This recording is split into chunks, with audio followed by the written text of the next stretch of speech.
नमस्कार दोस्तों, मैं कलीम शेख और अभी मैं हूँ मरीन ड्राइव मुंबई में। और मेरे साथ आपका नाम सर? वायरल होगा। नहीं अरे मैं इसमें बोल रहा हूँ। हाँ, बोलिए ना उसमें। मेरा नाम धीरज कुमार है और मैं मुंबई यूनिवर्सिटी में सिविक्स एंड पॉलिटिक्स डिपार्टमेंट में रिसर्च स्कॉलर हूँ।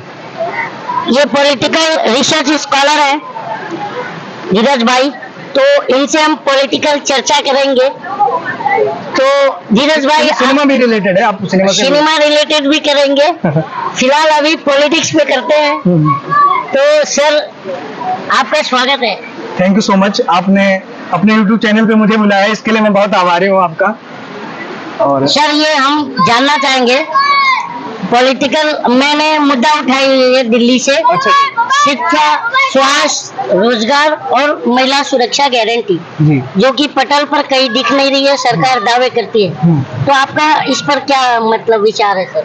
मतलब ये है, देखिए मैं पॉलिटिकल साइंस का स्टूडेंट हूँ, इसके नाते जो मेरा विचार है इस पे कि एक्चुअल क्या है कि गवर्नमेंट दिखाती है, अपने आर्टिकल्स में पब्लिश करती है ना कि उन्होंने महिला कल्याण के लिए किया, शिक्षा के लिए किया, और बहुत सारी तमाम स्कीमें एक्चुअली उनका वैश्विक पटल पे उतना प्रयोग हो नहीं पाता है, जिसकी वजह से वो सुख सुविधाएं हमको मिल नहीं पाती हैं। जी। तो इसके पीछे कहीं ना कहीं शासन सत्ता से भी थोड़ा बहुत दोष है, और कहीं ना कहीं जो हमारे प्रशासक लोग हैं उनका सही से, उनके द्वारा इम्प्लीमेंट सही से नहीं हो पाता। और कहीं ना कहीं प्रशासक शासक लोग अगर सही से इस चीज को संज्ञान में ले तो डेवलपमेंट हो सकता है, और जो पब्लिक है, जो आम जनता है, उसको भी अपने अधिकारों और कर्तव्यों के प्रति जागरूक होना होगा, जिससे वो उन सुख सुविधाओं को सही से लाभान्वित प्राप्त कर सके। अच्छा धीरज भाई, ये जो सबका साथ सबका विकास का एक नारा था जी जी प्रधानमंत्री का, जी जी, ये पटल पर कहीं दिखता नहीं है, इस पर आपका क्या लगता है? तो देखिए, सबका साथ सबका विकास, आपकी बात तो सही है कि अमूमन ये सबका विकास नहीं दिखता है, और इवन कैपिटलिज्म में जो धनाढ्य लोग हैं, जो बहुत बड़े बड़े पूंजीपति लोग हैं, उनको ही ज्यादा से ज्यादा फायदा होता है। तो ये सब चुनावी राजनीति भी कह सकते हैं आप। और जो है कि सबका साथ सबका विकास स्लोगन सिर्फ इसलिए आया कि जो है फायदा हो सके, मतलब वो वोट बैंक की राजनीति कर सके और जीत सके। और होना चाहिए सबका साथ सबका विकास, फायदा होना चाहिए पर हो नहीं रहा है। हो नहीं रहा है। अच्छा, एक और बात है, जैसे अभी आप प्रधानमंत्री हमारे अमेरिका गए थे। जी जी, और वहाँ पर जो है, ये बहुत पहले आपको पता है कि प्रधानमंत्री ने बराक ओबामा को अपना लंगोटिया यार बताया था। हाँ हाँ, और तू तड़ाक से बात करते थे, ऐसा उन्होंने बताया था। तो अभी जो बराक ओबामा का जो ट्वीट है, हाँ, स्टेटमेंट भी है CNN पे, हाँ, कि भारत के अंदर जो है हाँ, अल्पसंख्यकों के ऊपर जो है बहुत ज्यादा जुल्म है, हाँ, और इस पे प्रधानमंत्री को ध्यान देना चाहिए। अगर मैं अगर बाइडेन की जगह होता तो मैं इनसे ये बात कहता और पूछता। ये उन्होंने कहा है, तो इस पर आपका क्या राय है कि बाइडेन जो बराक ओबामा ने जो कहा है वो क्या कहाँ तक सही है? देखिए, बराक ओबामा अमेरिका के 2 बार के राष्ट्रपति रह चुके हैं, और कहीं ना कहीं उन्होंने अमेरिका को एक बेहतर ढंग से दिशा देने का काम किया, जिससे अमेरिका को बहुत बेहतर देश बनाने में उनका काफी योगदान रहा है। और कहीं ना कहीं अगर वो अमेरिका में रह के इस चीज के बारे में इतना इनडेप्थ बारे में बात कर रहे हैं, तो सोचिए ना कि आप और बहुत सारे आम जनता लोग जो मुंबई में हैं, देख रहे हैं, और बहुत सारी तरह तरह की गतिविधियां सुन रहे हैं, उनको कितना इनडेप्थ पता होगा ना।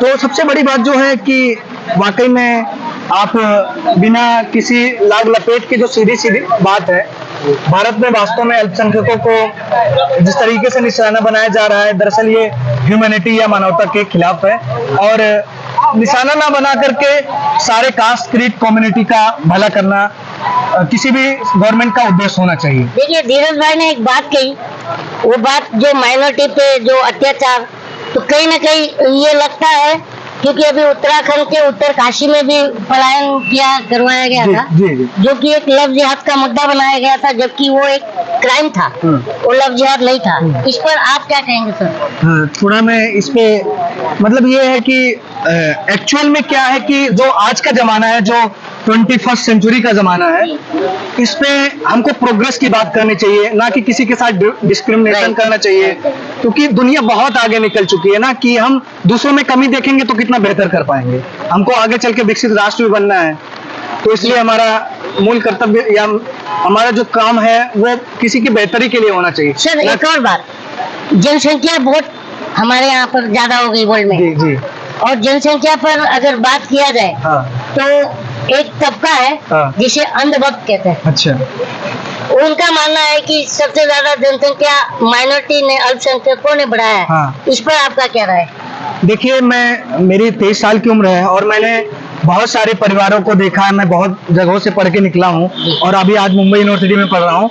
तो ऐसा नहीं है, मैंने बहुत सारे मैं अल्पसंख्यकों को जानता हूँ जिनके पास 1 बच्चे, 2 बच्चे, 3 बच्चे हैं, और बहुत सारे जो मेजोरिटी में लोग हैं उनके पास ज्यादा बच्चे हैं ना। तो ये कॉम्प्लिकेटेड चीज है और जरूरी नहीं है कि खास तौर पे उन्हीं के पास ज्यादा हो। जी। और मैंने दोनों जगहों पे ये सारी चीजें देखी, लेकिन फिर भी जनसंख्या पे रोक लगनी चाहिए और कम से कम 1, 2, 3 बच्चे ही बहुत ज्यादा मैक्सिमम होने चाहिए, जो मेरा पॉइंट ऑफ व्यू ये है। तो अभी सभी शिक्षित समाज यही कर रहा है। बिल्कुल। मेरे भी 2 ही बच्चे हैं। अच्छा, अच्छा। और मैंने आगे प्लानिंग करना भी नहीं है। अच्छा, नहीं। तो और मेरे मित्र यार भी यही कर रहे हैं। बिल्कुल बिल्कुल। बट आपसे एक और बात जानना चाहूंगा डेवलपमेंट के ऊपर। अच्छा। डेवलपमेंट पे ये बात करनी है कि चीन हमसे ज्यादा आबादी था, जी। पर उन्होंने अपने आबादी को काट के फेंका नहीं। हाँ। उसका सही जगह यूटिलाइज किया। बिल्कुल, बिल्कुल। आज उसका प्रोडक्ट दुनिया के हर देश में बिक रहा है। बिल्कुल। और हमारी सरकार हमारे जो मतलब पॉपुलेशन है, जैसे पॉपुलेशन में सबसे ज्यादा यंगस्टर है और हम युवाओं को बोझ मानती है। इस पर आपका क्या विचार है?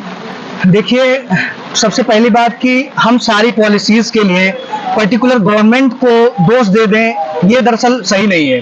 हम आम जनता हैं, हमको अपने नहीं, आपने सवाल नहीं समझा। जैसे वहाँ पर जनसंख्या वहाँ भी ज्यादा थी, हाँ। उनको टेक्निकल की तरफ बिल्कुल, लेके गया। मुझे उस चीज पे आने तो दीजिए आप। तो सबसे बड़ी बात जो है, बात यह है कि सारे कर्तव्यों पे और सारी चीजों के लिए हमको गवर्नमेंट को ही जिम्मेदार नहीं ठहराना। जी। उन्होंने नो डाउट कि अपनी पॉपुलेशन का यूज किया और एक डेवलपमेंट कंट्रीज के रूप में उसको आगे ले गए, और कहीं ना कहीं हमारी गवर्नमेंट भी कुछ ना कुछ करने के लिए ऐसा सोच रही है, पर कहीं ना कहीं हमको भी उस चीज के लिए, आम जनता को भी उस चीज के लिए जुड़ना होगा। तरह तरह के पॉलिसी, तरह तरह की चीजें जो डेवलपमेंट में सहायक हैं, तरह तरह के बिजनेसेस ऐसे स्टार्ट करने पड़ेंगे जो डेवलपमेंट में हमारे देश को आगे ले जाने में मदद कर सके। अच्छा, एक बात लास्ट सवाल, मतलब सवाल करेंगे राहुल गांधी के ऊपर। अच्छा, बोल लीजिए। राहुल गांधी को लोग पप्पू कहते हैं जी। क्या आप मानते हैं सर?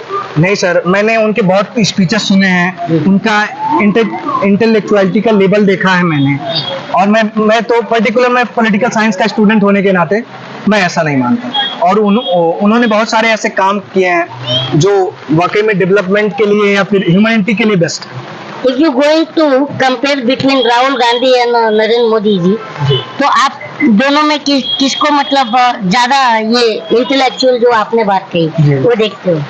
देखिए, आप तो ये सीधा सीधा मुझसे ये पूछना चाहते हैं कि मैं किसके पक्ष में हूँ, किसके नहीं, पक्ष में। पक्ष की बात नहीं। नहीं, लेकिन नो डाउट शिक्षा की बात कर रहे हैं। हाँ, शिक्षा की बात है, तो इसमें कोई डाउट नहीं कि राहुल गांधी ने कहीं ना कहीं नरेंद्र मोदी से ज्यादा पढ़ाई की है, पर मौके की बात होती है कि आज नरेंद्र मोदी को मौका मिल पा रहा है, वो तरह तरह की चीजें कर रहे हैं। लक भी कह लो आप, या फिर उनकी मेहनत भी कह लो ना, कि अपने आप को उन्होंने जहां से जहां पे पहुंचाया है। तो मौके की बात है, अगर राहुल गांधी को भविष्य में चल के ऐसा मौका मिलता है तो वो अपने इंटेलेक्चुअलिटी का किस लेवल पे परफॉर्मेंस अच्छा, धीरज भाई, आपका बेरोजगारी पर क्या मत है कि जो अभी आंकड़े आए थे कि भारत जो है 45 साल के निचले बेरोजगारी स्तर पर है, रिकॉर्ड स्तर पर। देखिए, अगर आज के जमाने में इतनी भयंकर बेरोजगारी आ रही तो ये बहुत ज्यादा चिंता का विषय है, क्योंकि बेरोजगारी एक किसी भी देश के लिए बहुत घातक साबित हो सकता है, क्योंकि वहाँ पे जो जीवित लोग हैं वो जीविका चलाने के लिए कहीं ना कोई रोजगार करना पड़ेगा। नो डाउट हमको इतना समझदार बनना पड़ेगा, अगर कहीं भी हमारे पास संसाधन या काम करने के मौके जा रहे हैं तो हमको कहीं ना कहीं किसी दूसरी तरफ उस मौकों की तरफ तलाश करना चाहिए, ताकि हम बेरोजगार ना रह सके। अच्छा, युवाओं पर क्या कहना चाहेंगे? मतलब कैसे? जैसे ज्यादा हमारा युवा है, हाँ। और ये लोग जो है युवा भी आज के डेट में, पता ही है बॉम्बे के अंदर भी देखते हो कि ज्यादातर ये नशे के इसमें जा रहे हैं, नहीं जा रहे हैं। देखिए मैं भी एक युवा ही हूँ और नहीं, आपकी बात हाँ, नहीं, नहीं। मोस्टली तो हाँ। देखा जा रहा है। और बिल्कुल, और मुझे लगता है कि नशों से बचना चाहिए। ये किसी भी जिंदगी के लिए नहीं ठीक है, क्योंकि आपकी जिंदगी सिर्फ आपकी जिंदगी नहीं होती, आपके पीछे माता पिता, समाज, परिवार और इवन देश तक लोग जुड़े होते हैं। अगर आप इन सब के लिए बेनिफिट करेंगे तो कहीं ना कहीं कंट्री के डेवलपमेंट में भी आपका योगदान होगा। जी। और राज, आप हमारे देश के युवाओं को क्या संदेश देंगे? आप भी एक युवा है। देखिए अभी तो मैं खुद पढ़ रहा हूँ और मैं नहीं, आप अपना एक्सपीरियंस के बिल्कुल। हिसाब से क्या संदेश? और देश के लिए, माता पिता के लिए, परिवार के लिए, अपनों के लिए बेहतर से बेहतर काम करना चाहिए और लोगों की मदद करनी चाहिए, जिससे ह्यूमैनिटी और देश का विकास रुके ना, वो बढ़ता रहे। तो दोस्तों, ये थे धीरज भाई, जिन्होंने बेबाकी से सारे मुद्दे पर उन्होंने अपनी राय रखी। नेक्स्ट टाइम मैं किसी और शख्स से मिलाऊंगा, तब तक के लिए जय हिंद, जय भारत।